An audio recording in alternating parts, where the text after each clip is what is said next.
performance in protective services. The strategic review had 5 key areas that it was suggesting needed to be changed, needed improvement. One of them was around trust and confidence. One is around skills and technology.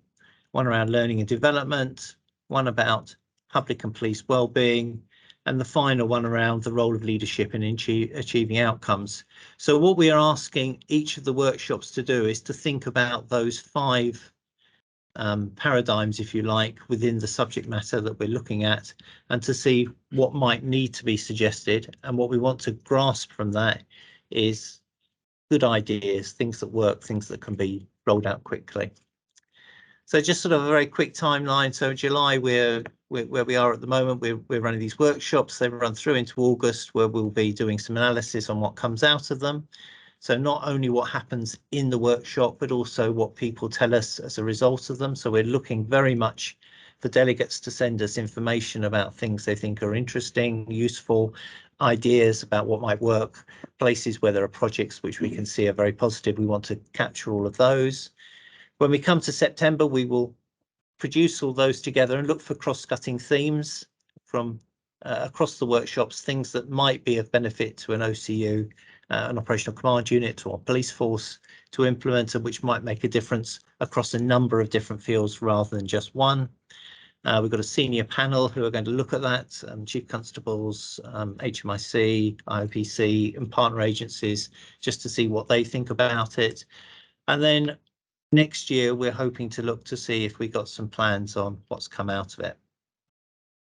So the final bit from me before I hand over to Stuart is to ask you to use the chat bar to ask questions. What we will be doing in the room is Paul, who sat next to me, will be making notes of the questions and passing them on to Stuart. And as they fit into the panel, they'll either get answered as part of the panel discussion or be asked specifically to people. If we don't deal with your question during the meeting, during the workshop, we will deal with it afterwards.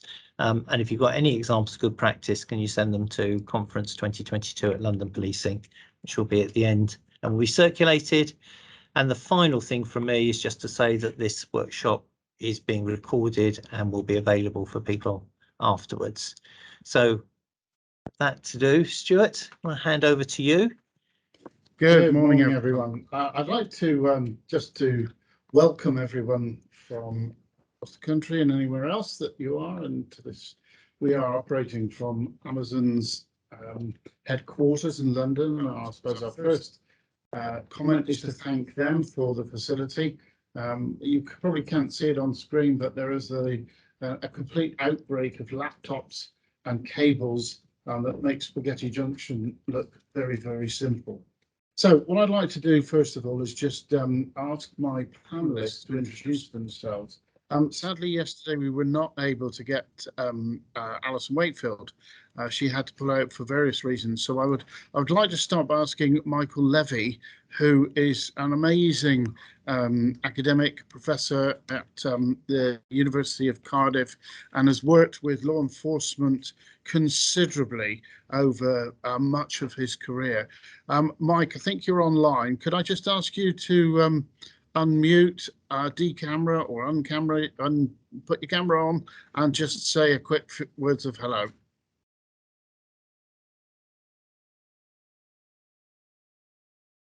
Mike, are you there?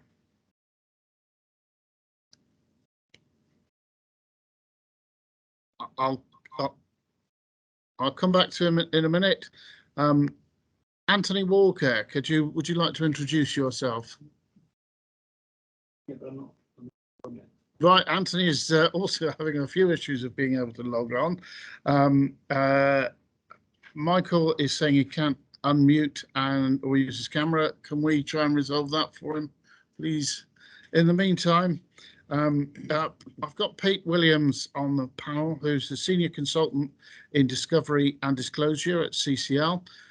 Pete, would you just like to say a few words? Certainly, thank you, Stuart. I hope everybody can hear me all right.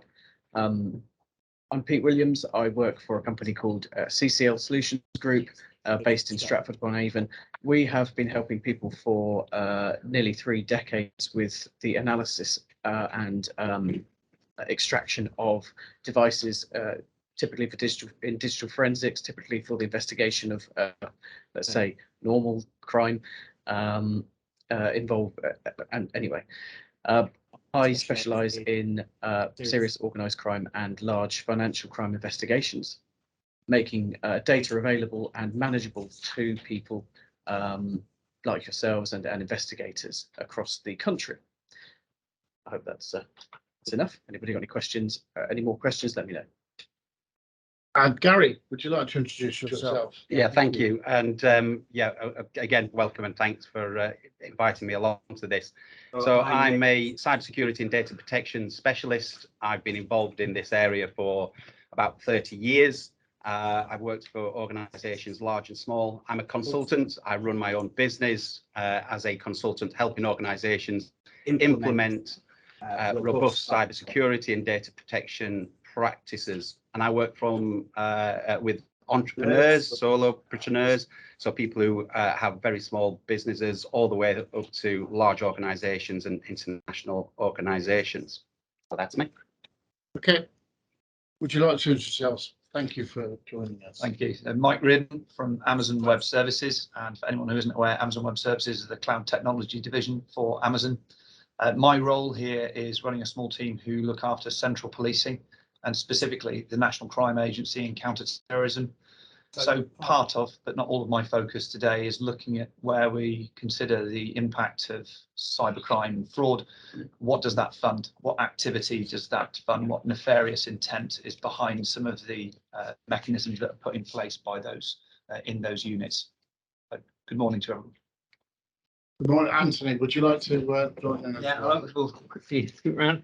Good morning, everybody. My name is Anthony Walker. I'm Deputy CEO Tech UK, the UK Technology Trade Association, and we work across all sort of very broad range of technology issues. But an issue that's really come to the fore over the last couple of years has been the issue of online fraud.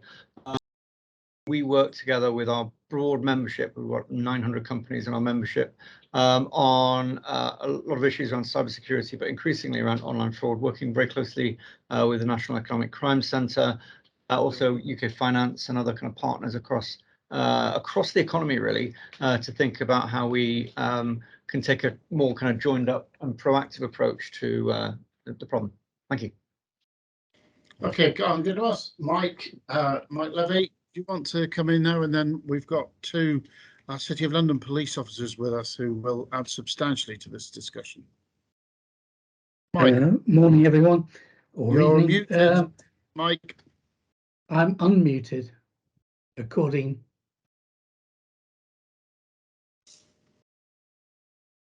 Can you hear me or not? No, we've got a problem, Mike. I'm afraid.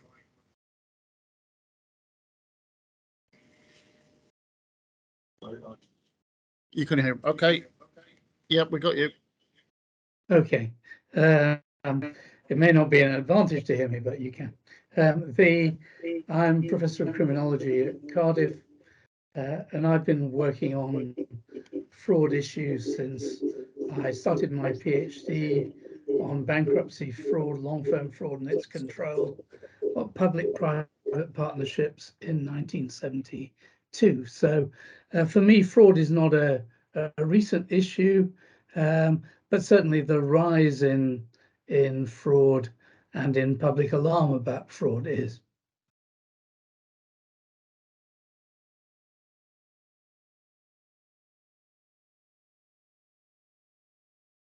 No, it's not. Houston, we have a problem.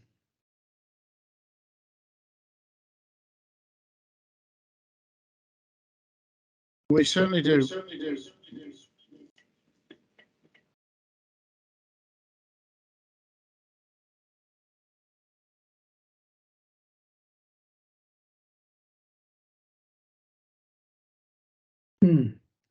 Well, I can carry on talking, but I'm not sure what the comms issue. Okay, hopefully you can hear me, Mike. We're clearly struggling with so many devices going on to do this. Andrew from City of London Police, can you have a go just to try and introduce yourself? Thanks. Morning, Stuart. Morning, everybody. My name is Andrew Gould. I'm Deputy Superintendent in the City of London Police, but my role is to be the head of the Cybercrime programme of the National Police Council. So,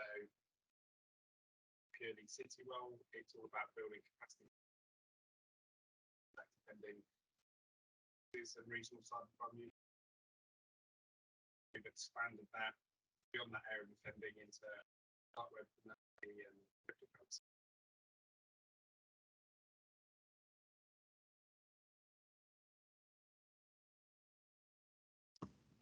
Andrew, I think we got the gist of that, but you're a bit quiet. If you could just get a little bit closer to your mic, that might help for a bit later on. Okay, I'm going to ask your colleague Gary to introduce himself, and then I'm going to start the first questions amongst the panel. Good morning. I'm Detective Superintendent Gary Miles. I'm a Metropolitan Police Officer seconded to the City of London Police. I'm probably going to be the popular person in the room because I have responsibility for action fraud and the National Fraud Intelligence Bureau and the management of the fraud and cyber assets in that. I have 36 years in policing and 25 in the investigation and prevention of fraud and cybercrime. I would say from the outset that I believe that the action fraud and the NFIB system is the right national system and has been shown in many HMIC inspections. It's not perfect and there are challenges, but I welcome this discussion and see how we can improve it even greater in the future. Thank you very much for that, Gary. Having been involved in the design and construction of action fraud, it's certainly something that I love dearly, and as it is fairly unique, if not absolutely unique, as the only system in the world that operates nationally, it is hard to be at the front of a race and keep going. So yeah, we all want to see that, and we want to see it work properly. Okay, we're going to start with some of the questions. One of the issues that we're looking at is what are the issues with fraud and cybercrime? Why is it so difficult for people to either prevent it happening in the first place, take time then to get it reported, logged and analysed properly, collate information, data and evidence that can then be used to bring people to justice, and why is it sometimes extremely difficult to bring people to justice?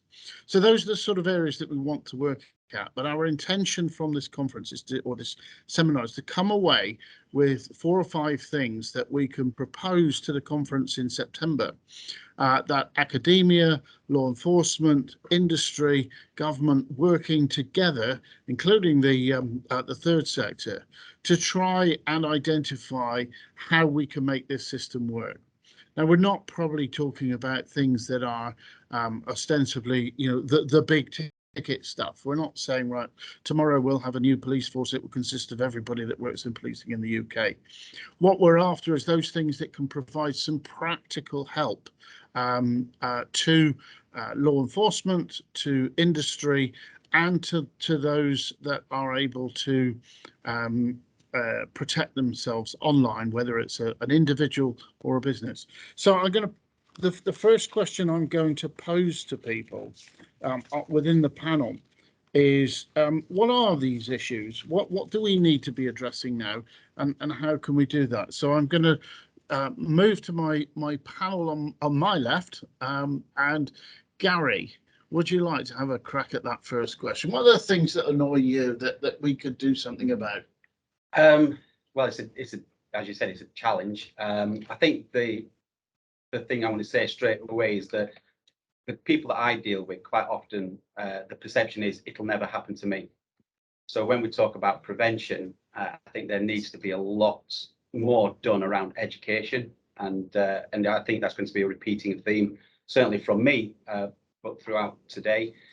Education at every level, from school to parents, to into university, into into professional life, because all too often I think people just say, "Oh, it'll never happen to me," so they discount it straight away. And yeah, that's why I think that's the first thing I think we need to look at.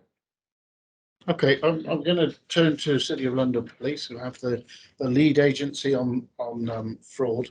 Andrew, if we can bring you online, what do you see from a law enforcement perspective as that maybe supports what Gary said? I certainly agree with Gary that there's a real there's that kind of I think there's two elements, whether you're talking to business or members of the public. Either there is that view it will never happen to me, or there's a view that actually this stuff's all quite big and scary, and I don't understand it, therefore I'm going to hope it goes away. And I think there's kind of the language that a lot of people use, and maybe the sales approach of some businesses, frankly, in the industry. We talk about this almost apocalyptic, it's the end of the world. It's kind of like if you talk about nuclear Armageddon, or you talk about how human beings respond to threat and risk, it's fight, flight, or freeze, isn't it? Well, if you have this sense that this is the end of the world, I don't understand it, I can't deal with it, you're going to put your head in the sand or just ignore it. I think we need to think a lot more about how we message in a more sophisticated way. But I think actually kind of moving beyond people or organizations nervousness, we need to make this stuff easier. And I think there's actually also a big responsibility on industry in this space. We understand when people are developing software or hardware, or new solutions to old problems, there's a lot of amazing tech innovation that goes on across the UK. We're well recognized as world leaders in that space, and that's fantastic. But I think sometimes in the rush to develop and deliver new cool stuff, people don't think about they're thinking about the best motivation and opportunity of the problem that they're trying to solve, make the world a better place. They're not thinking about how that can be exploited for bad, or how it may be vulnerable to attack.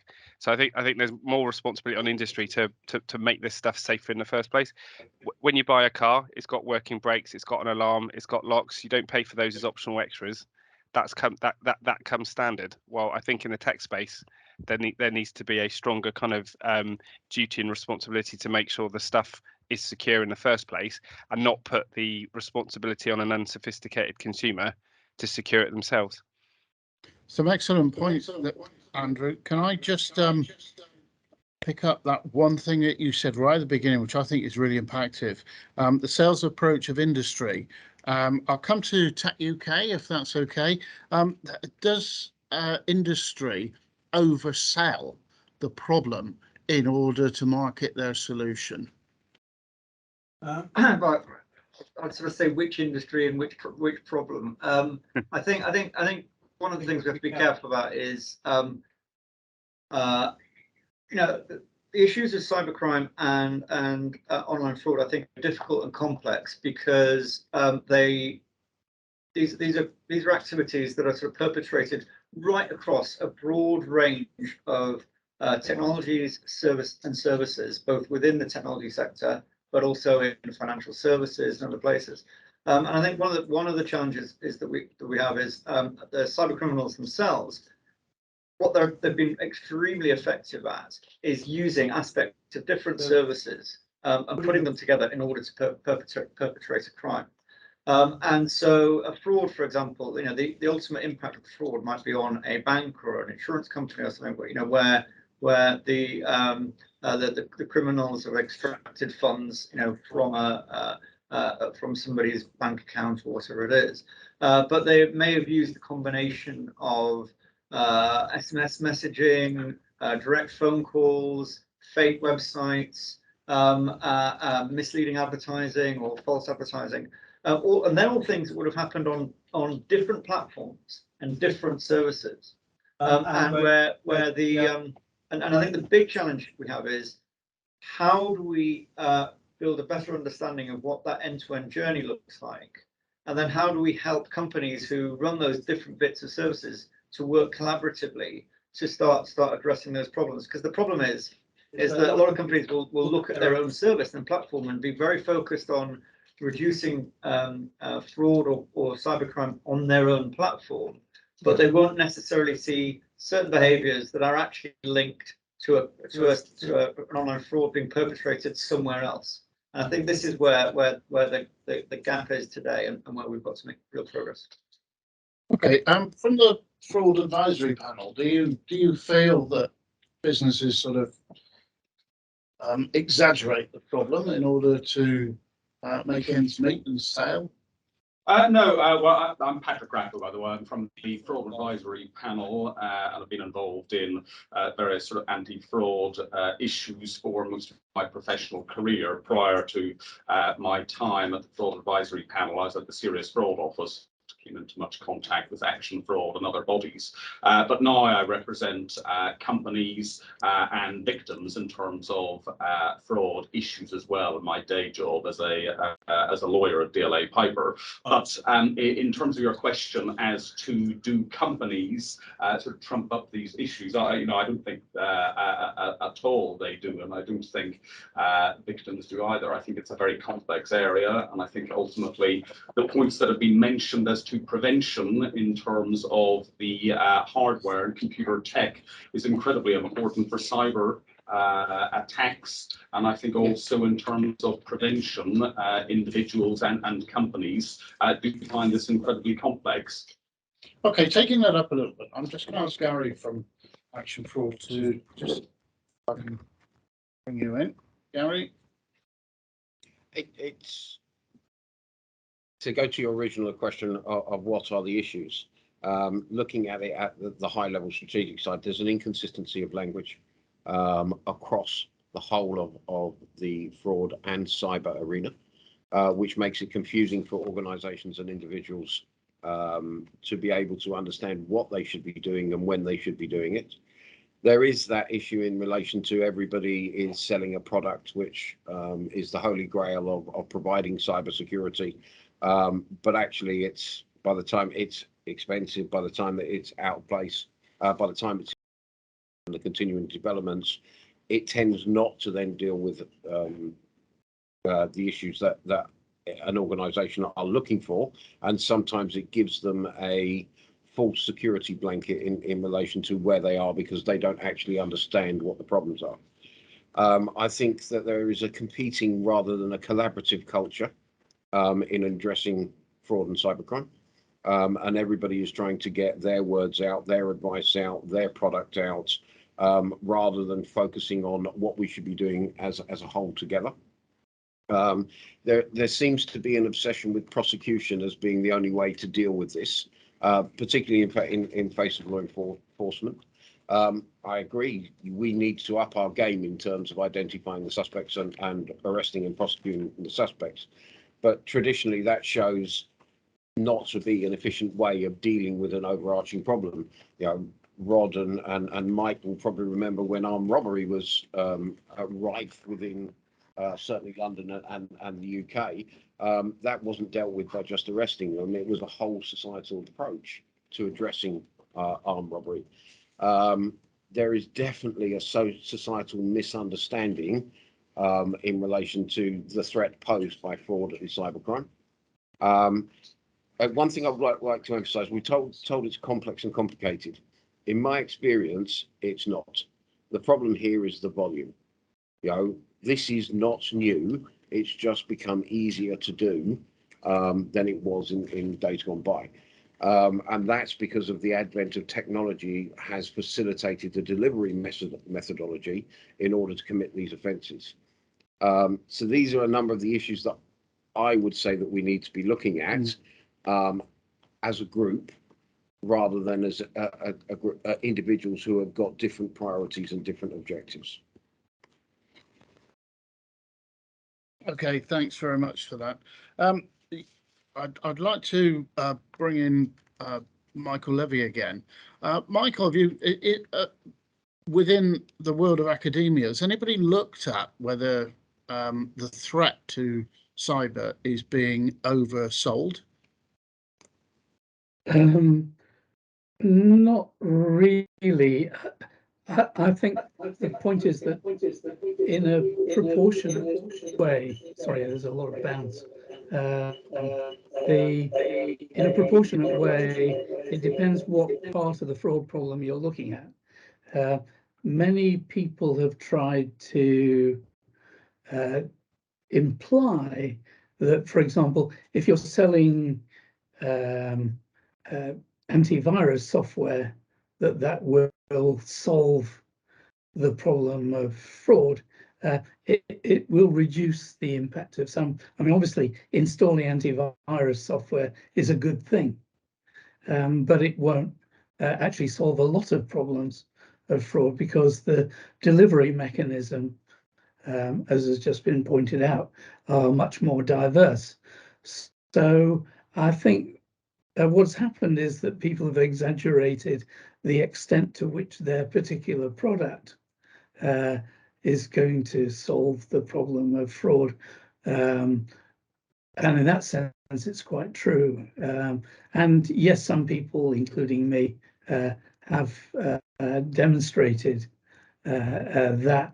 But I think the problem is that we mean so many different things by the word fraud, from SFO type stuff to the very small events in financial terms, though they can have big emotional impacts that affect people daily.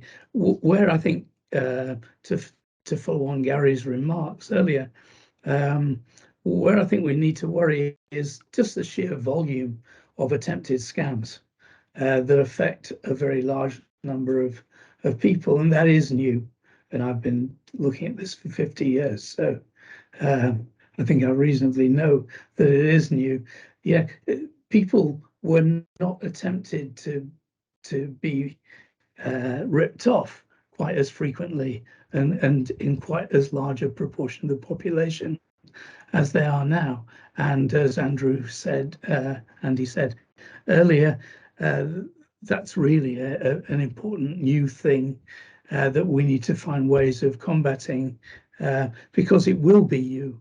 And the fact is that there are a lot of unsuccessful fraud attempts. What can we learn from that for prevention?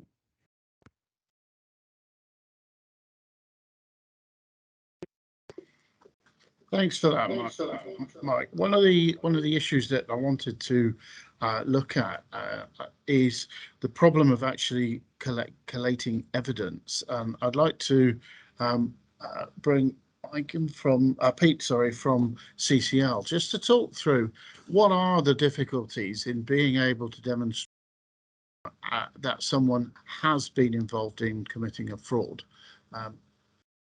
Pete, are you able to come in there? Sure. I think the main issue is making sure data exists in the first place that is going to help investigate an offence. So it's all very well having cybersecurity measures in place which prevent or attempt to prevent an attack or a breach. But then if you do get breached, you need to ensure that you're logging and capturing any data which might be relevant. Now, bearing in mind, this could be an insider incident or something from externally as well. You need to make sure that not only you are storing data that might be relevant, but your retention periods are long enough, essentially, and also that you're capturing enough information to ensure that you can identify and prosecute if you are collecting that data in the future. The other issue is for investigators and computer forensic people like myself, gaining access to the data required is more complex now than it ever has been, because it can be stored, and I think this was raised earlier, in multiple systems across the world. And gaining access to that information can be very difficult, and legally it can be a challenge. You might have to do a production order, for example, or even worse, some sort of MLAT request through an MLAT process. And the last thing you want is that data to just sort of disappear. And of course, everybody now can delete their information stored in the public cloud within a few minutes. And if you've got wind that somebody's investigating you, you can just delete that backup out of the iCloud account, for example, or you can easily make sure that it's not available to investigators, even if they're coming in the door at the time. So that I guess is the other challenge, is to make sure investigators are equipped and aware of these issues. Thank you. I'm going, Gary, I think you want to make a quick point, and then I'm going to move to Gary. Yeah, one of the things that I often say to people when they've had a breach is they're stepping into a crime scene, and the problem is IT professionals, certainly that I've come across over the years, aren't trained in digital forensics. They're trained to keep systems running and keep them working. So when an incident occurs, quite regularly, the first step is to step in and try and prevent any further damage or any issues continuing, and that makes it really difficult for gathering evidence and information that can be used either in a further investigation. So certainly when I help organisations, I'm talking about how you're logging files and information, but also just speaking to their IT teams so that they can understand that the seriousness of an incident, and it is a crime scene. You are stepping into a digital crime scene, and therefore it should be handled by professionals. So yeah, I just wanted to make that point, that it's a very difficult area, but well-meaning citizens like myself will step into these things to try and prevent something, and suddenly your evidence is gone, and your trail is gone as well. Thanks for that, Gary. I want to move over to a view from City of London Police, particularly about the issue of attribution. Gary, would you put you onto the screen? Just to say, just to respond to my namesake's point there. Go back to my thing about inconsistent language in terms of it. You've just called it an incident and then talked about crime scenes. It's not. It's a crime. And that's what we need to actually get, some form of consistency in the language that we're doing, because actually, if an organisation just thinks it's an incident, perhaps they won't deal with it in the appropriate way that they should deal with in relation to a crime. So that inconsistency needs to be worked through so that actually different people don't take different understanding and different things from it. The major inhibitor to prosecutions and investigations, so the key point that needs to be identified in terms of successfully progressing an investigation, is attribution. As we know, that 85% of all online fraud at the moment is delivered by somebody on a computer, and it's attributing who sent the text, who sent the phishing email, who provided the social engineering that formed the misrepresentation in order, or the false information, in order then that we can go through the points to prove. If attribution becomes easier, and obviously with the advent of VPNs and things like that, it suddenly becomes a lot more difficult to put the device in the hands of the fraudster. In the olden days, one of the key ways of investigating the fraud was to follow the money. Now, with obviously neural networks and cashing out methodologies, actually you might be able to investigate people for money laundering offences, but actually you still haven't got the person that committed the basic principle of the fraud. So attribution for me, any investigation. Thanks for that, Gary.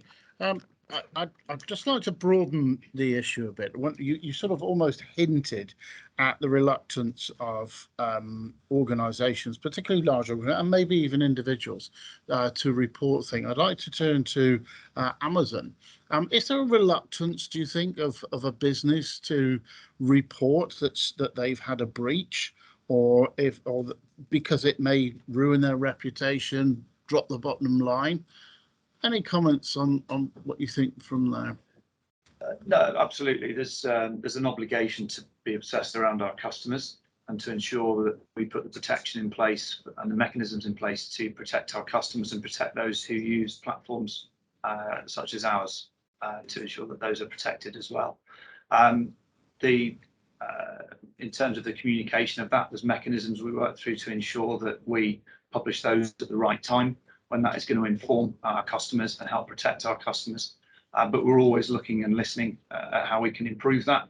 We work across various bodies to be able to look at how we can improve this process, and we work closely with law enforcement as well, Stuart. So Certainly, we're looking at mechanisms of how we can inform those who are trying to catch those with nefarious intent.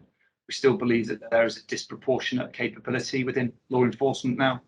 When you consider the growth from 15% to 39% in this crime vector that we've seen over the last 2 years, and yet sub 1% of law enforcement has to focus on this area. What we're trying to see within Amazon Web Services is where we can help empower those, given the disproportionate capability in terms of the human capital, where we can actually help people to improve their skills and capability to close that net a little quicker. That's certainly where we're hearing from our customers that there is the greatest concern and where we feel we can make the greatest impact from Amazon Web Services. Okay, just maybe a sort of a yes/no question. If Amazon had breach, would you share it? There are mechanisms in place for us to be able to do that, and there's certain service level agreements that we'll work through that we make public to our customers as well, and we'll work through. But certainly that is when there are certain incidents, it's an internal issue that we work through. We have security teams that are skilled at being able to do that. I've got Gary coming to come in first, and then I'm going to go to Andrew for a specific question about whether law enforcement is ready and able to investigate. So it's a little bit of a notice there, Andrew. I'll come to you in a sec, but your colleague wants to say a few words in response to that. Gary. So in the National Fraud Intelligence Bureau, I deal with everything that's reported via the Action Fraud system and through other data sets. So currently we get 35,000 allegations of crime per month. Of those, 2,500 are cyber crimes. Again, cyber inconsistent language actually is a Computer Misuse Act offence. Of that, only 100 are businesses per month. You know, if you were to look at one of the recent well-publicised ransomware attacks, 400 people were affected in the 2-day period of a single strain of ransomware being transmitted across the UK. 6 reported it to police. Now, there is a lack of confidence, I totally agree, in the policing response that they will receive, but equally there's fear that actually it's going to affect them as a business if they were to report it, rather than the overarching thing of the lack of the confidence in the policing response, in my opinion, just from the figures that we're seeing coming through. I think what you're raising, Gary, is also if somebody is making a decision about whether to involve the police, there is both the legal issue and the personal responsibility to ensure that if somebody is breaking the law, they're brought to justice. But on top of that must be an economic issue for the company. You know, are we going to invest money, or can we resolve that another way? Before, I think we'll come back to that in a minute. But Andrew, from a law enforcement perspective, if I'm an owner of a business, what sort of service will I get if I'm hacked, or if I'm breached, or if I'm subject to threats? What will the police do for me? Okay. So there's a lot of the police will certainly do a lot more for you today than it would have done 3 or 4 years ago. So we've invested over £80 million of additional government money in building local force cybercrime units.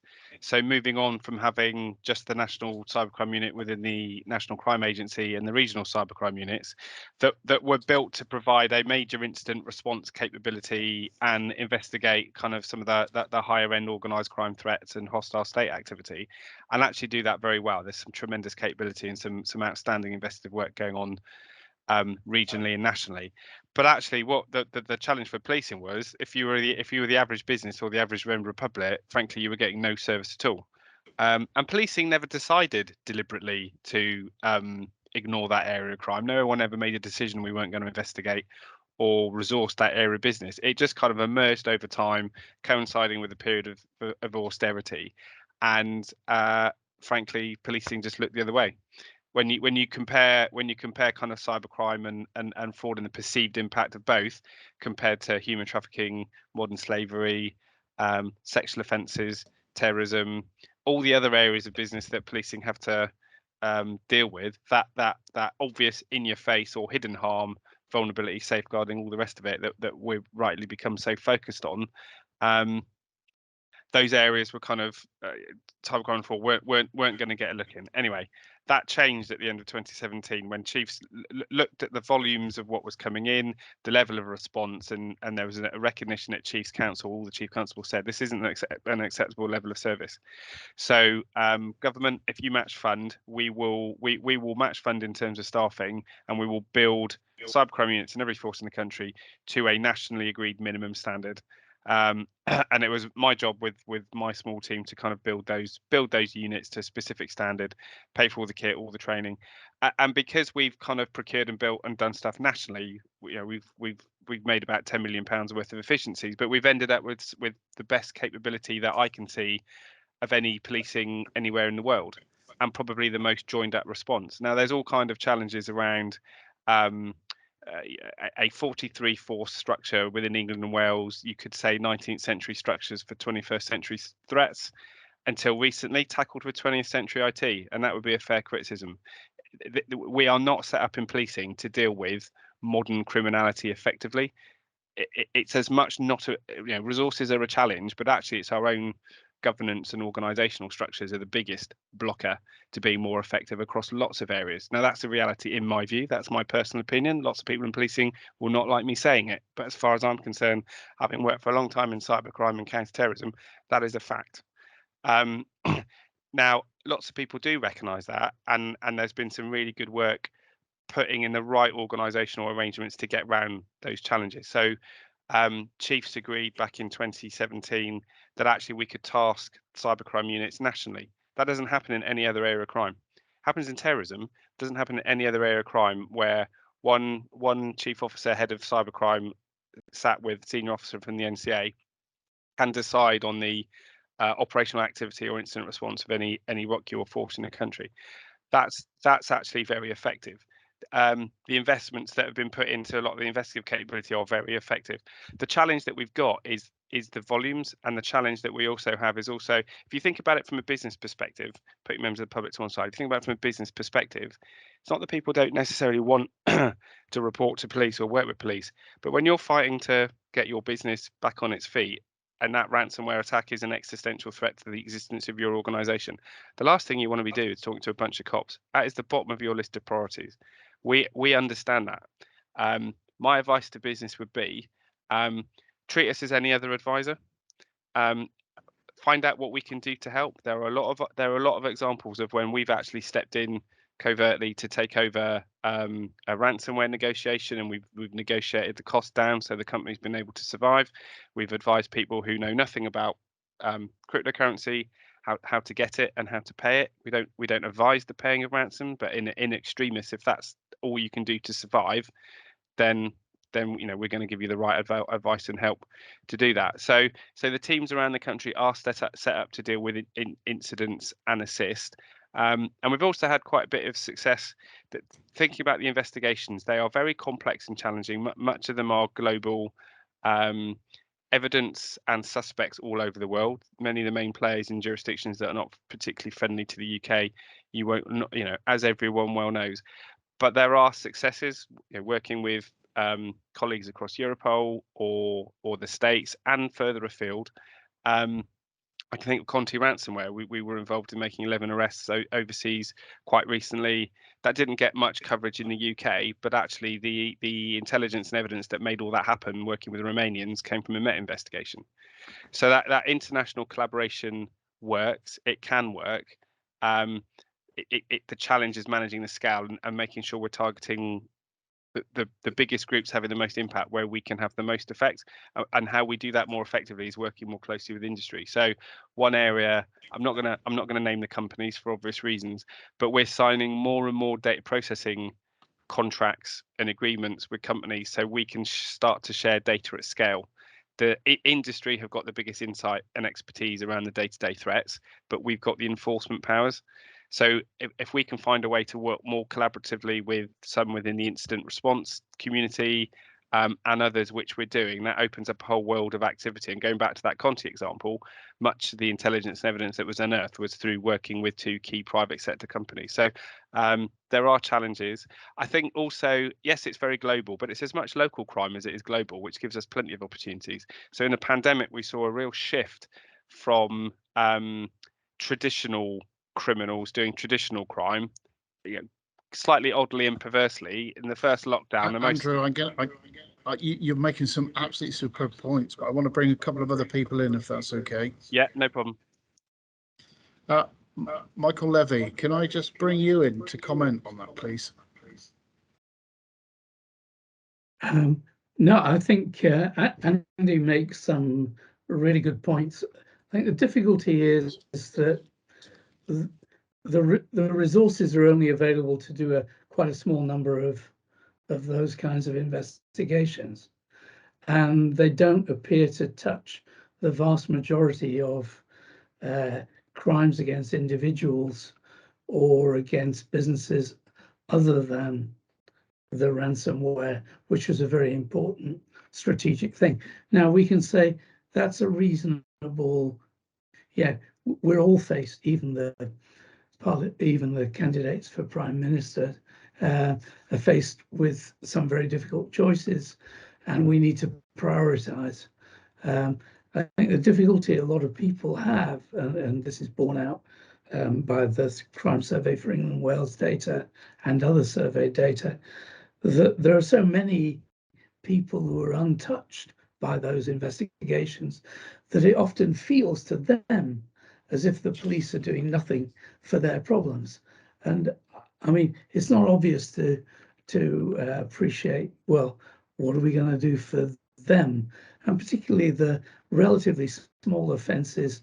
I accept what you say about the expansion of cyber crime units locally. But what are we going to do for these vast majority of relatively low volume and low cost fraud victims? And that's a much harder challenge for the police. Accepting what was said earlier about, well, people just have to make a judgment. What can the police do that other people, that other beers cannot reach? Thank you for that, Mike. I'd like to turn to industry for your views again, on what response does industry get from the police and from Action Fraud and from other agencies, as well as, shouldn't you be protecting yourself, which I think is a call made in many other crime areas. If you drive a car, you should protect it, lock it. If you live in a house, you should protect it, lock it. If you're a business, shouldn't you be responsible for looking after your own affairs online? And also, if you're providing those services like Amazon, and there are others available, no doubt, although I'm sure you don't actually want them to be available, but there are. How would you protect yourself? So is it your responsibility, or is it up to everybody else? And I'd like to come to both of you two first, and then to Gary, if that's okay. Thanks. Make a broad point. Yes, I think the businesses absolutely need to be focused on cybercrime, not least because it's a risk to their own business, and it's a risk to their own shareholders. So they've got a responsibility to make sure that they are have the right mechanisms in place to make sure they're as cyber secure as possible. Having said that, there will always, companies will make absolute best efforts, but they will, these incidents and crimes will still happen. And then you have the point about the ability of companies to quickly respond and to mitigate the incident. Very often, that obviously they'll be keep focused on keeping their service up and running. They'll be focused on looking after their customers, limiting any risk or liability to their customers, and so on. And that will be their first concern in that response period. But yeah, I mean, indeed, look at data protection law. Every company has an obligation to keep its data secure, keep the data that it holds on its customers secure, and so on. So the responsibility is there, I think, but we all have to recognise that these risks and these threats are very dynamic. the criminal actors out there are not under-resourced at all, and they are highly financially motivated, and they're extraordinarily creative. So you've got to recognise that these are dynamic threats that you've constantly got to be alert to and thinking about how you're responding to. And Amazon, you can defend yourself. Thank you. No. I think allegations. this is a conversation we regularly have with our customers, and we often discuss with them a shared responsibility model when using services that are consumed by others, when building your own capability to protect yourselves. People need to be informed. People need to be educated as well, Stuart. And I believe that we still have a great deal of work to do to make people aware of the levels of threat that they do face, both in terms of those that are looking for pure financial personal gain to organised crime groups who are looking to fund something with a rather more acute and targeted level as well. So that security of your own personal domain, and that's shared security that you have with those who you work alongside, is something we continually work to educate our customers on. And look at where we work back from what those threats are that they're trying to mitigate, depending on the data they hold or the business they run, depends on the certain threats that they feel that they may be exposed to, and therefore they need to protect themselves in different ways. But it's not always apparent to all the businesses as to what threats might be likely to manifest. Can I throw a quick question back at you? Again, it might be unfair because you are a huge organisation. One of the issues with just the mere connectivity is that you don't operate on your own. So Amazon particularly doesn't operate on its own. It's connected with a huge infrastructure of organisations and people. How do you ensure that when you have a problem that might affect somebody further either up or down your food chain, that you actually communicate with them what that problem is? Because if it's affected you, more than likely, like COVID, it will have come from somebody else. So how do you do that? How do you ensure that you protect that? I mean, it depends, to be honest. It depends on the type of business that we're working with. It depends on just how much of this process we're involved in. We could have a very small part of a technology footprint that a certain customer has. But what we'll always do is when we're looking at risk times, we'll try and work backwards from those, try and understand what is your ecosystem and how can we work with them. We work with a variety of partners. Many of those who you may see as typically as competition to Amazon and Amazon Web Services, but we work closely with those to try and see how we can protect customers and where we can mitigate and minimise, reduce blast radius on that. You're quite right, we can't control all aspects of technology that our customers use, and we never will. But what we can do is become more informed in how we share that threat information. We see some of the mechanisms that have been put in place by people like Action Fraud. There's further work that's been done across policing to see when we see one threat that is actioned in one area, how can we protect others in policing through where one person's hit, others are protected, the National Management Centre, namely. So there are mechanisms that can be put in place, but we're still early on in the education, I believe, of our customers around what they need to do to protect themselves. Gary. Yeah, I think, I mean, there's so much in this. I mean, I'm here representing what I would term as the common man and the small enterprise, the targets typically of fraudsters and cyber criminals, because it's low-hanging fruit. And again, I'm going to sound like a broken record. It's about education. It's about language, as Gary has already said, but it's incident management in the first instance. It's not crime, so we know it's a crime. It's an incident. What is an incident? Have we lost confidentiality, integrity, or availability? How has that happened? Or it looks like we've been infiltrated, then we're into a crime scene situation. Education and understanding of language and using appropriate language is really important. But again, going back to this idea of educating people and organisations, let's be honest, we've had GDPR for a while. When GDPR first came out, I had people coming to me in a panic saying, and this includes small law firms and accountants and HR consultants and businesses of large and small variety coming to me in a panic saying this is really complex. And I said it's far simpler than the Data Protection Act, which has been in place for 20 plus years. So you need to understand the legislation. You need to understand it at a very basic level. We need to talk about it in a very simple, simplistic way. But it's amazing how many people, when I speak to them, will say, yeah, I've just started up in business. I'm a data type person. I'm dealing with highly sensitive data because it's children's data. So I think I need some help. My first question is, have you registered with the ICO, the Information Commissioner's Office? And they'll say, I don't know if I need to. Who are the business coaches out there giving advice to these people that yes, it's a matter of law. You have to set up your tax. You have to be on Companies House. Where's the absolute, categoric advice that says, and you need to think about information security, some of the very basic stuff. It's just not there. They're not compelled to do it. Yes, there's the Data Protection Act, so they should do it. Should and shall are two very different things. For me, it's that issue of people when they say to, Amazon. Now I'll go to companies. I'll say, so how do you protect your data? Where's your data? And they'll say it's on the cloud, and they'll point to the sky.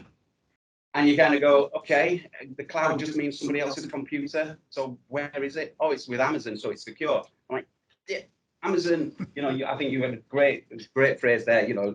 That shared responsibility model. It's not Amazon's responsibility to protect your data.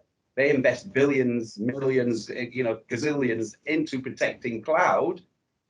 But as a hacker, as a cyber criminal, I'm not attacking the cloud. I'm not attacking Amazon. I'm attacking you. Gary, can I just throw a question in? The term ecosystem came up just now. When you're dealing with companies, how often do you have to remind them that it's not just them?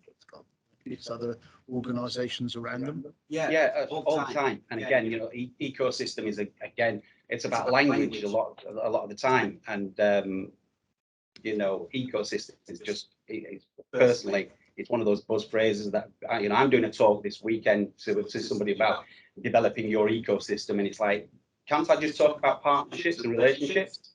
That's what it is, and it's about supply chain management. So again, it's just about simplifying this stuff.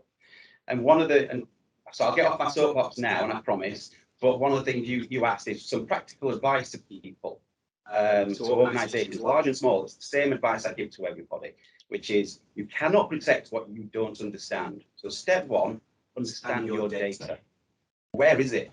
And if you're going to say it's on the cloud, then you better understand what does cloud mean and how is it being protected? Who's touching it? So step number one, understand your data. Thank you very much. I think we'll take that one to heart. I'd like to come on to the full panel. What do you think, Patrick? Well, I think just going back to one of my multiple hats, I've seen this from an enforcement perspective at the Serious Fraud Office to an investigation perspective as a law firm, and then moving on to fraud advisory panel, looking at the impact on victims. And when you boil it down, this is an enormous problem. Fraud costs the UK billions each year. I think the figure goes up every time somebody does a report into it.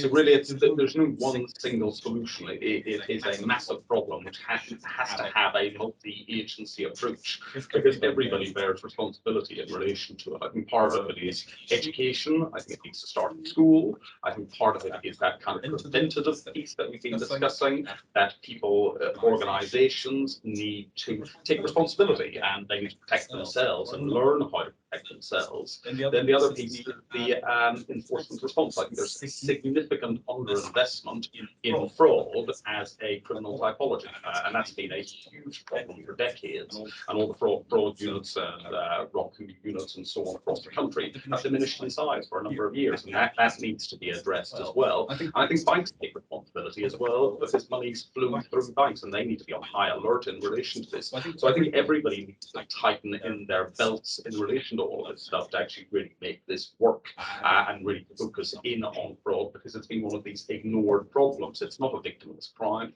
It costs an enormous amount, and everybody needs to partake in the solution to it. Thank you very much. Hey, can I come to you? Again, picking on this word ecosystem, you're engaged in lots of different types of investigations, securing evidence from companies, large individuals, different organisations. How often do you have to go from one company to another down that evidence?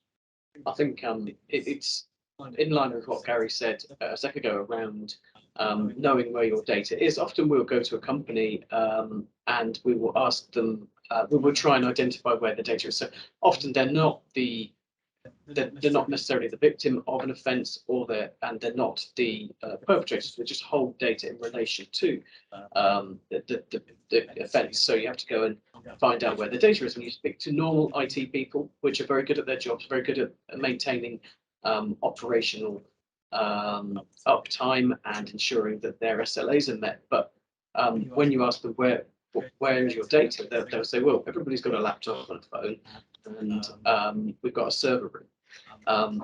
And then you have to really tease out the information from them when you're asking about where the financial system is. Oh, it's in the cloud. Oh, where's your email? Oh, it's in the cloud. Where's your documentation? Oh, it's in the cloud. And that could be 3 different systems. You could have backups in different cloud services, like iCloud, for example, for mobile backups, which might contain valuable information.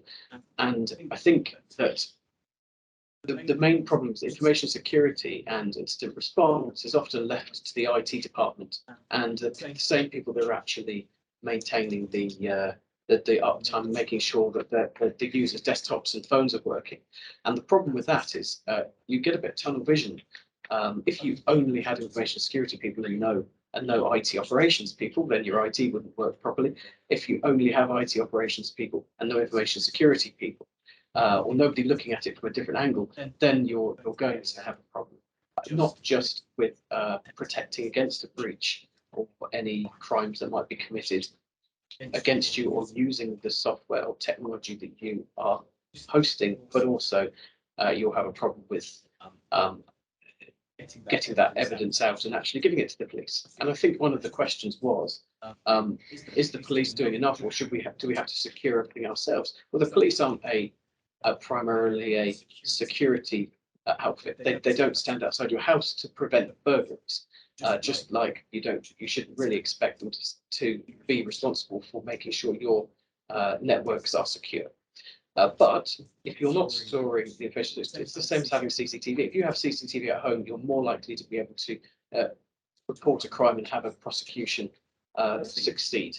If you don't have CCTV or any other means of collecting the identity or the perpetrators, then you're not likely to get a prosecution, and you'll just get a crime reference, which it's great if you've got insurance. We can probably, don't know if it's a question of cyber insurance, but it'd be worth talking about as well. But yeah, you can't really insure against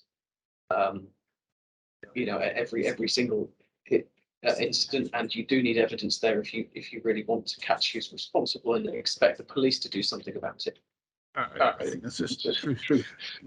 That's a very true statement. What I'd like to do just for the next 10 minutes or so is just to sort of bring us up to date with what's going on outside of this office, not too far away in Westminster. I'd like to ask each of the panel to consider, bearing in mind that there is a leadership race for a new Prime Minister, not to give your indication of which candidate, because that would be unfair, but they have the opportunity to enact and to propose new legislation. So in a very short couple of sentences, what would you, as those that are key stakeholders in this whole cyber crime fraud world, like to see changed in legislation, and why? I'm not after a lengthy discussion. Andrew, if you don't mind, I'm going to start with you. Then I'm going to ask Mike Levy, and I'll try and give people a little bit of notice about what. So, Andrew, what would you like whoever wins this vote in a month's time to be concentrating on, maybe changing? Oh gosh, a shopping list. I won't go through a shopping list. I shall confine myself to one. And I would say, to be fair to the government, actually we get consulted a lot, very, very regularly, on legislative changes we want to see in lots of areas, and they pretty much take it all on board. So we've got a really positive working relationship in that space.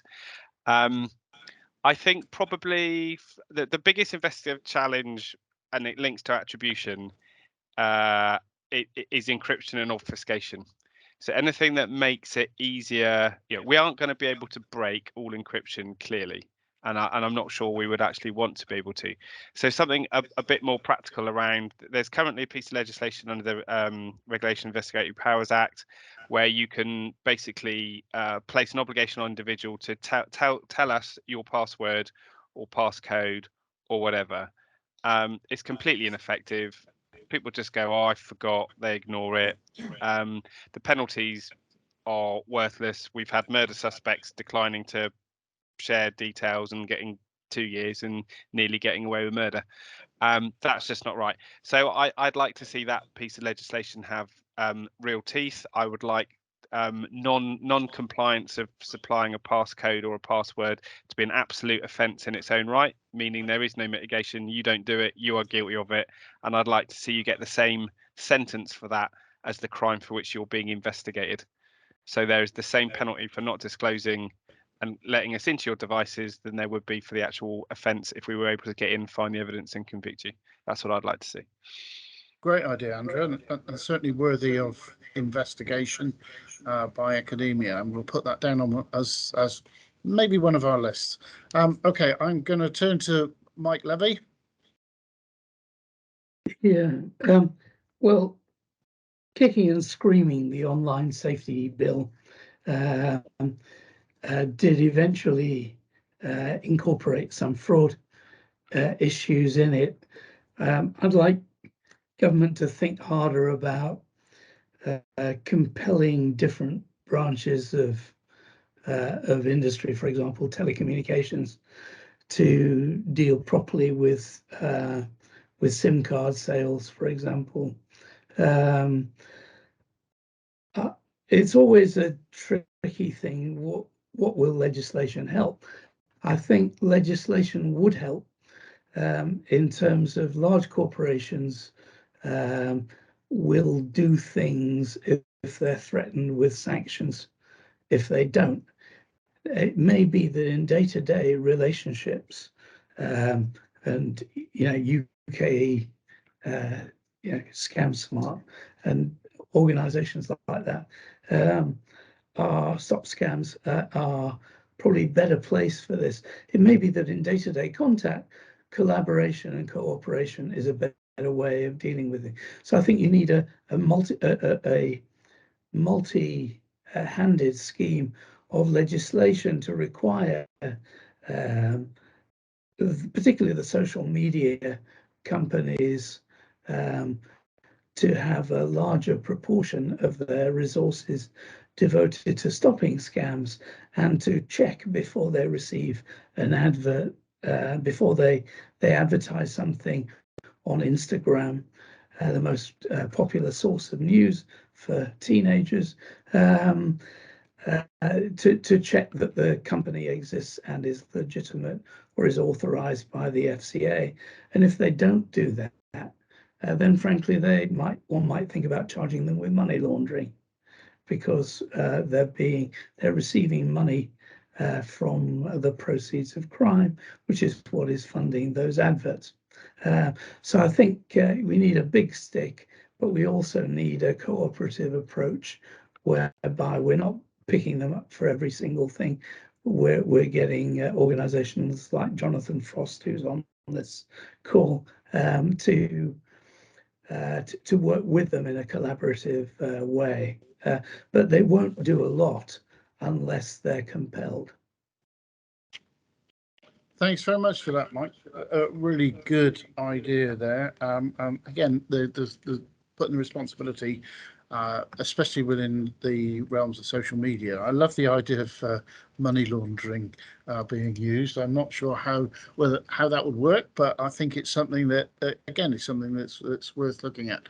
Okay, over to Tech UK. What would you like the government to do? In a way, I'd like the government to get on and do with the things that the last government was doing. So we want to see the online safety bill pushed through. We think it's a little bit too complicated, and we talked a bit about how for companies there's one thing having the legislation in place, but if we make that legislation so complex that they don't understand it or they can't work out what they're supposed to be doing, then I think that's problematic. So I think there's some scope for making the online safety bill a little bit less complex, and in terms of making it more effective. We've got a new data bill, a new UK data protection framework, just tabled this week. And we want to see government kind of push ahead and get that implemented, so we've got clarity about what the kind of the new data protection framework is. And again, I think there's some real benefits in that bill in terms of it does address some of the complexity of GDPR and simplify, particularly for businesses to some extent. But on this, I agree with Michael really on the points that he was making about. When you think about businesses, it's obviously you've got this combination of the stick and the carrot, and I think sometimes the value of the stick is a little bit overplayed, and actually the stick can get in the way of collaboration. I think on the FCA list things on that point, actually, the social media companies, other companies are in the process of putting systems in place so that they can take lists from the FCA to check kind of financial services before they advertise those services.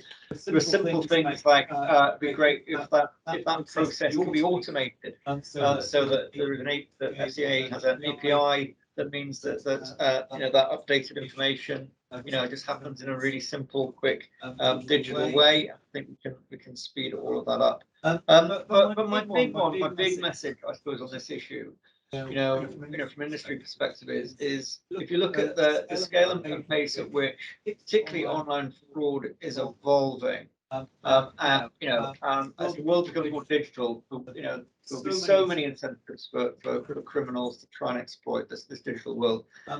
We've got to stop playing whack-a-mole here. We've got to stop just trying to address the individual issues here and there. And we've got to start working on a systems-based approach that enables companies and law enforcement and criminal justice, to work at scale and speed. And I think that's where, in terms of we've got the 10-year strategy for online fraud. I mean, that's where I would. Feels like a real systems-based approach. It feels like a real systems-based approach that enables really good, timely, speedy collaboration between all the different players who need to work together if we're going to stop this stuff, mitigate it, and hopefully prosecute. Yeah. Thank you very much. Okay, what's in Amazon's shopping basket? So certainly, I see what you've done there, Stuart. Certainly, how will you give the government a discount code? Certainly, from Amazon Web Services perspective, and continue the narrative from Anthony, our support for the online safety bill, and certainly the work where it will provide Ofcom with powers to be able to, where we're provided with a court order to make the direct ask to remove content. But further than that, then we're working with a designated body. We see it as a designated body to see where that can then be used as information to help prevent and mitigate risk against others as well. And something of a personal, and I'm absolutely not going to step into a political discussion, but this is more of a personal than an Amazon response, is the education again. Where can we bring this into a curriculum? We are getting really, we've made great improvements in terms of how we inform children around some of the physical risks and also the online risks associated with child exploitation. We work with some of the bodies associated with that, and including the National Crime Agency and also wider policing. I think we need to look at how we can step up that activity as well, work alongside the Department for Education, charities, informed bodies as to how we can improve that education to young people. Thanks very much for that. The exploitation issues. Many moons ago, I was involved in the creation of the child exploitation online platform. Still, again, another good example of industry, law enforcement, academia, and everybody else working together, which is a theme that if it isn't like that, it won't have Before I bring Gary in, if you, any of the people listening have any good suggestions, or even poor suggestions, please put them into the chat. We are, as I said right at the beginning, looking to identify some areas to do some research between academia, law enforcement, and others. So please put your comments in the chat. If you've got a good idea that you think that the future Prime Minister should be looking at, let's hear it. Gary. I think it's been said really well already. I think the online safety bill needs to be simplified. We need to have that ratified, pushed through. I think when we're talking about online safety, we need to again just think about who we're talking about. It's individuals. You know, we often talk about data, we forget it's about our children, our loved ones. You know, and I think, you know, I'd like the government to start to really think about in real terms what's this impact on. I think, you know, that's what I would like to see. To Mike's point as well, you know, this idea of if the government could do more around education at every single level, like I said from the outset, that's what we need to see happen.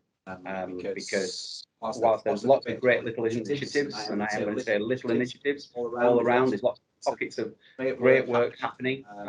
That collaboration, I think, is missing. So that's how could a law legislation actually force that collaboration? Is there something that is missing that could be imposed on people? I know the government, all governments like to ask people to do things nicely, but should government sort of be a bit more forceful? Yeah, I think in terms of forcing collaboration, you can't force collaboration, I don't think. But certainly, you know, the Department of Education, as Mike's already said, you know, there's some great work already being done in this space. But I think more funding, more help in that area, and more, you know, giving funding to those initiatives that are already there. I think that's how I would, you know, what I would see as being really necessary. I think, you know, I think, you know, good collaboration comes from understanding and trust. And I think there that and legislation isn't very good at often, you know, in delivering those things. So I think what we're going to do is going to build a much better understanding, you know, right across this kind of complex ecosystem of the severity of the crimes themselves for individuals, because these might be small amounts of money, but for you know for the individual they can be absolutely life changing, right? And so I think we've all got to understand that. But when I flip it from the other side, you know, for a company like Amazon or for any large technology company, if we start to lose trust generally across this ecosystem, if we get to the point where the consumer is unwilling to take a phone call from a company, but because they can't trust whether or not that person is actually representing the company or a fraudster, we've got a major problem in terms of our digital economy. So from either end of the spectrum, from the individual or from the large company, we've got to work together more effectively to recognise that we have, you know, trust is essential for our digital economy to work. And we're facing lots of new threats to that trust. We've got to address them.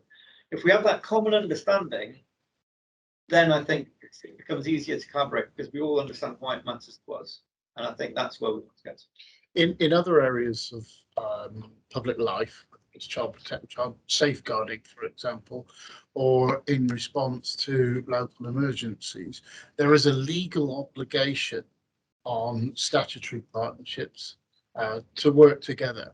Should that apply in the cyber world as well, that companies are legally obliged to collaborate? Or do you think that's a step too far?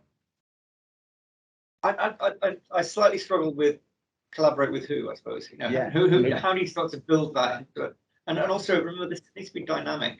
You know, whenever you set anything in law, you know, the criminal actors will be very fast to adapt around the law. They will always look for the weak link. They'll always work out where's the vulnerability here? What bit hasn't been joined up? So I think we've got to create an environment that is much more dynamic and where people can quickly recognise who they need to be working to address an issue, because these threats constantly morph. I mean, cybersecurity threats are constantly morph. So I think what we're agreeing is that there needs to be a lot more collaboration. So in terms of our objective of this session, it's really about whether we could look at, are there areas where collaboration is good? Are there areas where it's weak? And how do we identify the good and bad points and address them? That's essentially what you're saying. Gary. But I was just going to say on that point about, it's a complex world out there, and it is, it's not, it's not getting smaller. Our use of digital is increasing. The amount of data that we're curating is only going up. But the more complex something is, these are the gaps that suddenly the cyber criminals, like that's the windows of opportunity for them to climb through. So going back to the online safety bill again, and to Anthony's point earlier, let's make things simple. I actually really liked GDPR because I actually thought it was very simple to understand. It was written in a really simple way. And then we got the UK Data Protection Act, and it kind of went, whoa, let's have let's see how many, are we being paid by the word here? So let's get legislation that is, again, going back to Gary's point earlier, that's simple. It's about language, so that businesses can understand it and they can apply it appropriately. Can I just say, and I'm going to back my friends from everyone, I don't want laws. Yeah. I've got enough. Hang on, Gary, let me just put you in the picture so people can see that in its full glory. Rod was making the point at the beginning about police officer burnout. I can't tell you how many laws there are. And actually, a law is only as good as the audit, compliance, enforcement and regulation that is behind it. Because otherwise, what's the point of bringing a new law in if nobody's actually going to enforce it? If I was to be asked what I'd want more due diligence in terms of allowing people to create online identities so that you can establish attribution of that online identity to a real life identity. However, I do think that this overt focus on creating more laws is, again, with this obsession about prosecution or regulation or the big stick.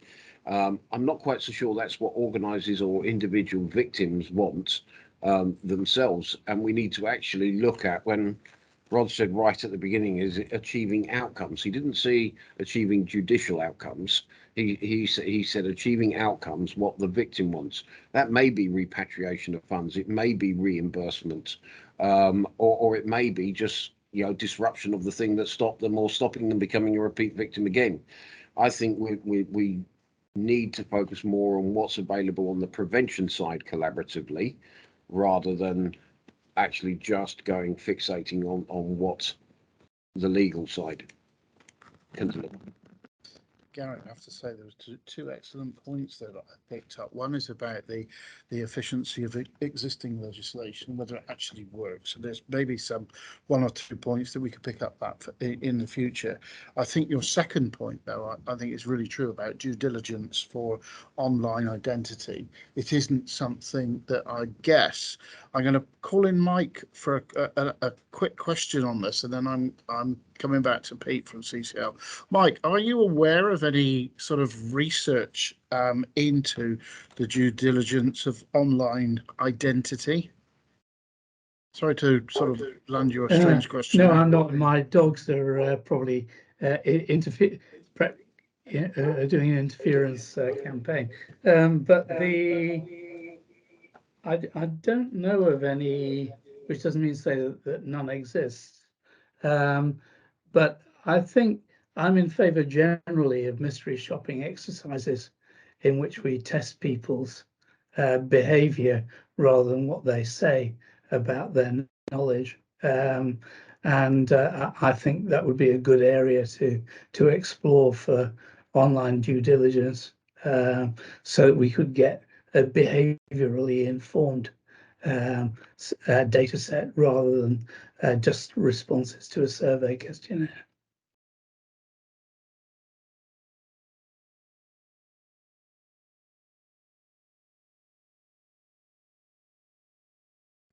So yes, I don't think anybody's mentioned it so far, but Gary did mention that your working with data, people that hold data relating to that may relate to offences, to share that data with you. So data sharing agreements. There might be scope to add that to legislation to compel organisations that hold, let's say, mobile phone backups or social media. It's difficult not mentioning a particular company, but I'm not going to. So social media posts or messages, you may find that the access to that is frustrated by people, the company themselves, saying data protection means we can't share this with you unless you have a court order. Or how about a legislation which compels that data sharing to happen very quickly, so data is not lost. So when you go to a social media firm and you say, we've seen one side of the communication from the victim, we need the whole lot now. We need to know, let's say that it's a fraud, and you need to see the perpetrator's account and anything related to that. And just we know that you can take a dump from these different organizations' data sets for your own personal data that they hold. Why can't the police have reasonable authority to request that data and get that download very quickly from that organization related to offence? Because it can be deleted, it can go missing, and it can be gone. Thanks for that. Andrew, can I just bring you back in to, you put a comment there specifically about social media and access to data. Is there a comment you'd like to make in relation to the legislation that we might put in the shopping list for that? Sure. So it's less of kind of direct relevance to my area of business, but I guess so I'll just use the example. I recently I've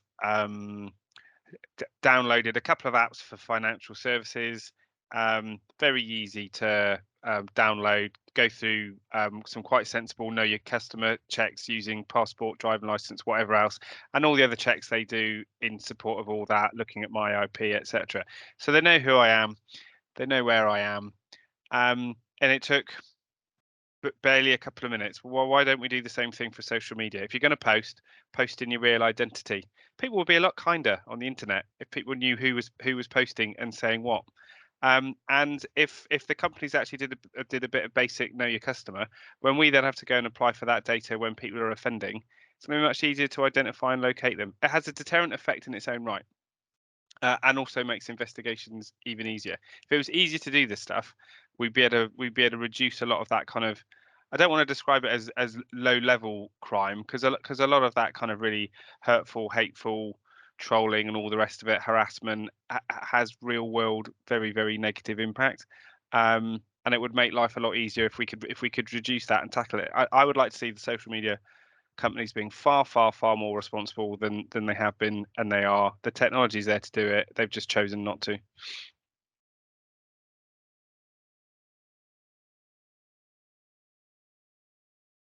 Things have been discussed already in terms of prevention and in terms of the online side of things. And I appreciate Gary's comment in relation to the legislation, not there being too much legislation around currently.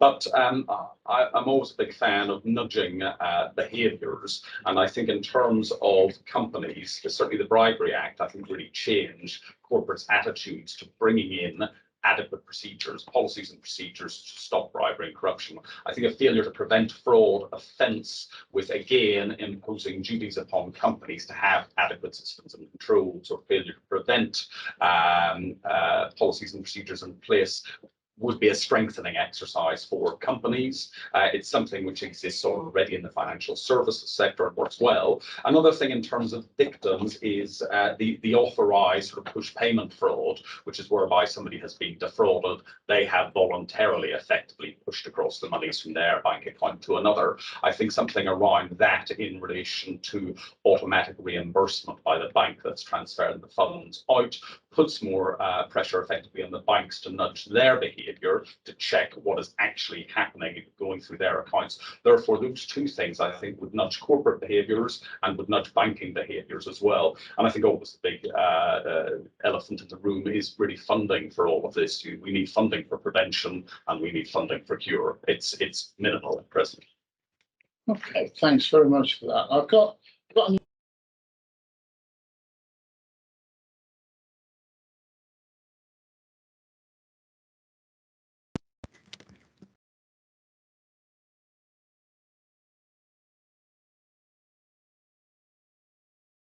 those infamous words, you're on mute. I was asked the other day what would I say to somebody in the 1980s that they wouldn't understand, and I think you're on mute is definitely the most used. Right. Okay, so I've got a number of things that people have talked about so far. Right at the beginning, we talked about whether there was a sort of an overselling of the problem, and maybe we could look into that.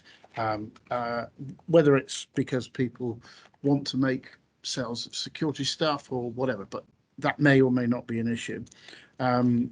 We talked about the obligation to tell if there is something that goes wrong. Should we actually enforce that? Is that something we could look at? SIM card sales, being able to identify people, particularly in order to address issues around scams. And the question is, are social media companies money laundering? I think there was lots of shaking of heads, but some, yeah, well, maybe it's worth something that might be worth having a look at. We've got other things. The online safety bill is a piece of legislation that will actually work. And how soon after it's implemented should we start reviewing that? I think there's then a question of collaboration, whether it could be forced, whether there are examples of really good practice particularly amongst industry and between industry and law enforcement. The question that you raised, Gary, about are laws effective? Should we be looking at certain types of legislation that's been passed with powers, and whether those powers are being used or whether they've just become defunct because police, law enforcement generally have not got the capacity to deliver them. I think the due diligence about online identity is a really good one, and that fits in with the comments that Andrew just made about people, creating profiles from weird untraceable email addresses and then basically going on Twitter and I shouldn't say, there are other options for people, and just finding people to hate and say nasty things about, and what we can do about that. And then finally, I think this comment about data sharing agreements, and do they work? Are they things that we can maybe build on? So there's a whole host of different areas that we can look at and take forward. What I'd like now is again, please put any ideas into the chat if you've got them. I'd like to look at specifically what questions we could ask to the academic world to say, could you look at this? And perhaps then also consider whether there's something that we would like to find out. Not necessarily something that we would like to change, but something that we would like to find out. Does it work? Is it efficient? Is this a better way of doing things? So I'd like to start with Mike, if that's okay. Mike Levy. What's missing in academia that you've heard today that we might be able to work on, concentrate on, and help solve? There's lots of good ideas and processes for reducing cybercrime and fraud available from the National Cybersecurity Centre, from Get Safe Online, from the Fraud Advisory Panel, etc. And from private companies. There may be too much information, but anyway, that's a separate question. But one of the big puzzles is, why does this not have greater effect? In other words, what is the effective outreach of this advice, and how can we improve it? Because so many people are victims in spite of this good advice being around. So what is missing? Is it about the cognitive impact in the moment via social engineering elsewhere? And therefore, in a sense, is all this warning expenditure a waste of money as currently practiced? So that's an issue for behavioral scientists. Another kind of issue is what do victims want? There's surprisingly little information about that, at least that is in the public domain. And a lot of important things, what do they expect when reporting to action fraud? And a lot of them do, in spite of the fact that they ought to know that very little, because of resources and other reasons, will happen as a result. But they still keep on reporting. There's so much negative publicity. So what are they hoping for in that process, given the fact that they don't have an insurance motive to report? There are also issues about what is the impact of policing in the broader sense, not just nicking people, coming back to Gary's point earlier, but disruption, taking down websites, the things that we claim as disruptions. But what is the actual impact on the levels of crime or the capacities of crime networks, fraud networks, DDoS networks to carry on practicing? So there are a lot of quite big issues that we know very little about, at least in the academic community, that are investigatable. And a final point is about the calibration of harm. What's the relationship between financial loss, which is still used in some quarters as an indicator of prioritization, and emotional loss? And can we improve that calibration? Because given the number of fraud victims, we can't provide a service for everybody. That's just totally unrealistic. So who should get priority, and what kind of services from whom should they get?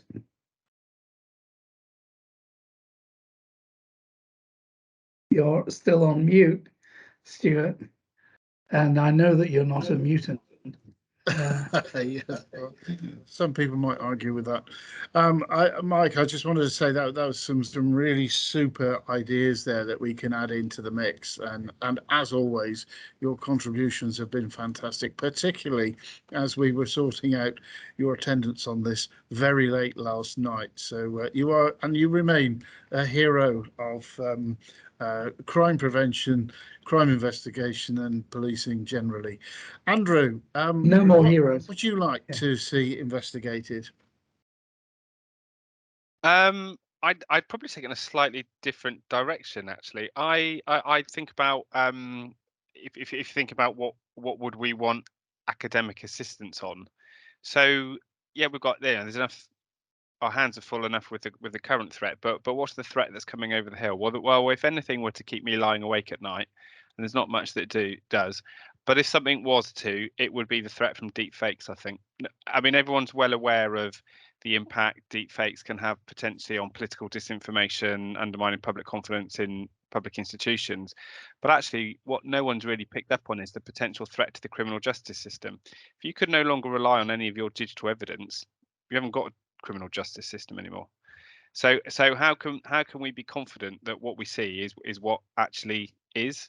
So and policing is doing a bit of thinking and work around this, but I would like to know where is the internationally, where is the expertise in deep fakes? Which companies and academic institutions have got the real cutting edge expertise and understanding of the technology and the threat, and who's best at identifying it? Because that could be a critical need for policing in the years ahead. We might get to the stage where every single device and every single bit of digital evidence we look to use as evidence, or from a disclosure point of view, we're gonna have to make some kind of assessment as to whether it's been altered in some way, which is a legal expectation on us now in the traditional physical space. But given the improvements in technology and deepfake technology, how are we going to manage that in the future?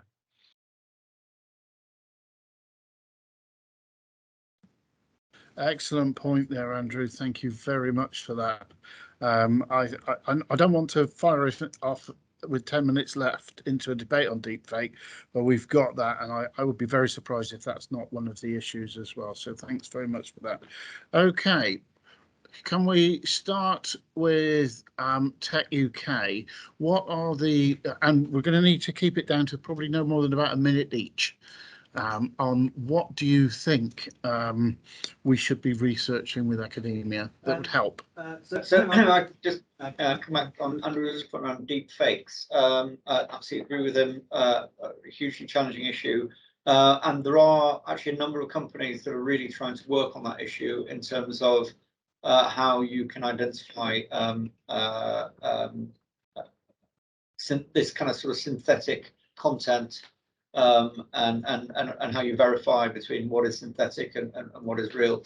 Andrew, I'm very happy to follow up on that, and a number of companies that are really actively working together to try and address that issue. But I think his general point is a really good one, which is what's coming next. You know, the real fear for me is that even today we're kind of looking in the rear view mirror when we're looking at the less on the cybercrime, or I mean, I think on the national security side of cybercrime, I think we've got a pretty good understanding. But when you look at the more kind of day-to-day stuff, I think we're at risk of looking in the rear view mirror. You know, what's coming down the road, and also, I mean, if you want to look a bit further ahead, you know, things like quantum computing, you know, may feel like very science fiction-y type terms. But there are going to be capabilities that are going to come along that are, you know, potentially hugely challenging for things like encryption. So, you know, what happens in a world of quantum computing? So, I mean, you know, that's the longer term sort of academic thinking. But, you know, risks that are 5-10 years down the line, you know, that's where you want the academics working today. Right. I think it's some good stuff to take forward there. Amazon, 1 minute. In terms of work with academia, I'd have to say we're looking at how we integrate some of the more modern skills and application of different processes and investigation techniques in some of the courses that are available, so people start to become more attuned to modern technology against the threat types. So when we're working with people who are delivering programs such as a degree in criminology or a degree in computer science or cybersecurity, we're looking at seeing where that can integrate more closely with technology providers and those in law enforcement as well. Much is looked at capability of in terms of sort of building more productive, more business focused, more efficient systems. I think we need to also look at how we can actually counter some of the those with nefarious intent as part of those programs of education as well. Yeah, I think the education part of that is going to be brilliant. The education part that's going to be really important. So thanks very much for that. Gary. Yeah, it's been said a couple of times by Anthony and Andrew as well. You know, what's coming up over the hill, that horizon scanning is really important. It's something that we emphasise a lot in risk management and when we work with businesses, again, large and small. But if academia could look at, you know, what are the technologies of the next 5 years, 10 years? You know, a couple of years ago, no one had heard of NFTs, or very few people had heard about NFTs. Cryptocurrency was the big area for cybercrime and fraud, and now NFTs is coming through. So what's next for you know, coming up over the hill? For me, another little piece of work for people to do is how big is the problem? Every year we're treated to lots of reports by various different organisations who do little bits of study around, you know, 94% of organisations will go out of business if they have a cyber breach, based upon a sample of 600 companies. And you kind of look at, there's lots of these little pockets of great pieces of work, but if we could do it with academia, you know, that would be fantastic. slide, so more forward searching, Yeah. future seeking. Okay. Thank you. I think that academia and industry need to work closer together. There have been some great programs so far, but working together to essentially ensure that we are aware of, just like Gary said, aware of what's coming up, but also aware of how we might collect and preserve data relating to the different platforms and software and devices and technology that's out there. If we don't keep researching into this and keep developing tools and techniques to recover this data, then we're not going to be able to investigate or prosecute anything. Thanks very much. Well, I think it's been said already. I think the horizon scanning piece is one of the most important ones. We are looking in the rear mirror constantly. We're playing catch up constantly, and the criminals are moving ahead of the game quicker than we are. So as a result, I think if we're able to look into the future and plan for what's going to be happening, then hopefully we'll be more on top of things earlier. Great. I'm going to ask Gary to just give his thoughts. There we go. I'd go with the horizon scanning, but I'd also like academia to look at what we're doing well now. 35% of all allegations of crime reported to us are no loss, which would tend to make me suggest that actually we're doing something right, so people are recognising and not actually losing in fraud or cyber offences. There have been 12 million suspicious email reports through to the NCS system at the moment. So that would tend to suggest that people are recognising phishing emails that are coming out at the moment. What I don't think we actually understand is what's working in terms of the protect advice and the prevention advice that we're currently giving out, and how do we look at that through various different segments of the country and industrialise the delivery of that advice to give as many people as possible, because whilst we can't stop at the moment the text being sent or the phishing email being sent, the more people that recognise it, that actually the less benefit that the fraudsters or the cyber criminals are going to actually take from delivering their methodology. And future of action fraud? Yeah, obviously, I'm aware that action fraud, and I would like to point out here, everybody's called it action fraud. It's not. Action fraud is the reporting mechanism. Okay, this end-to-end service includes action fraud, the National Fraud Intelligence Bureau, and it's generally action fraud gets a bad rap for actually what the National Fraud Intelligence Bureau, which makes the decisions about how to disseminate and how to address the allegations of crime that are made. But yeah, we've been inspected on a number of occasions, and we've had the Craig Mackey review, and we've had HMIC come in, and we accept that there are limitations on the technical solution that we've got at the moment, and we're currently running through a procurement process to design and deliver a new service.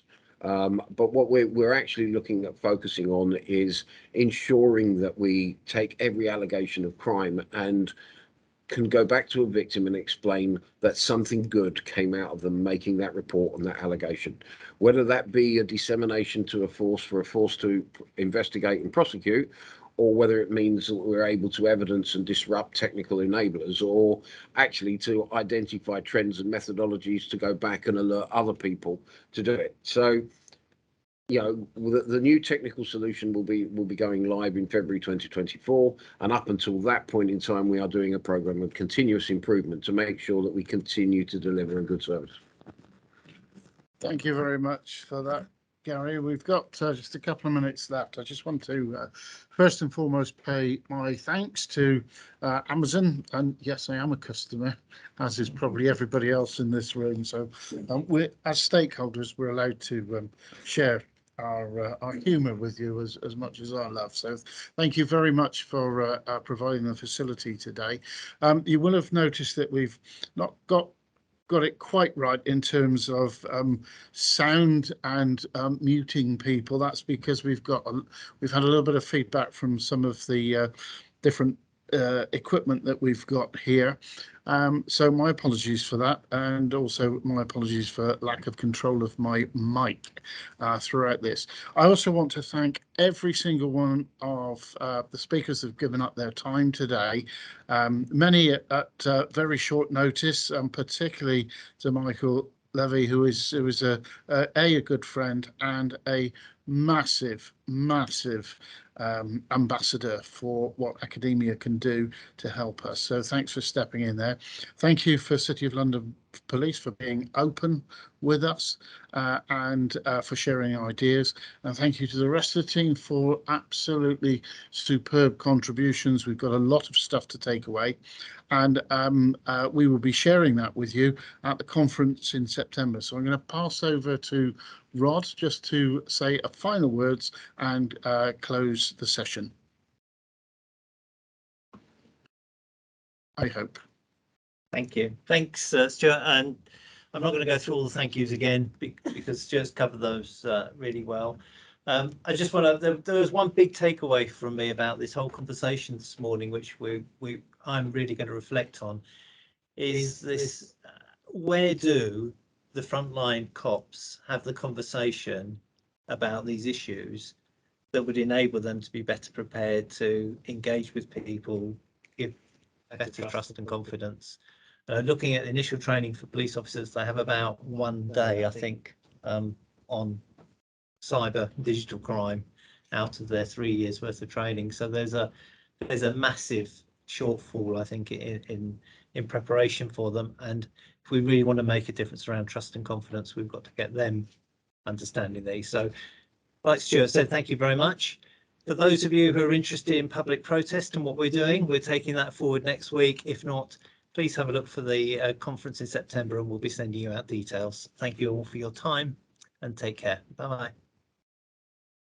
Okay, thank you, everyone.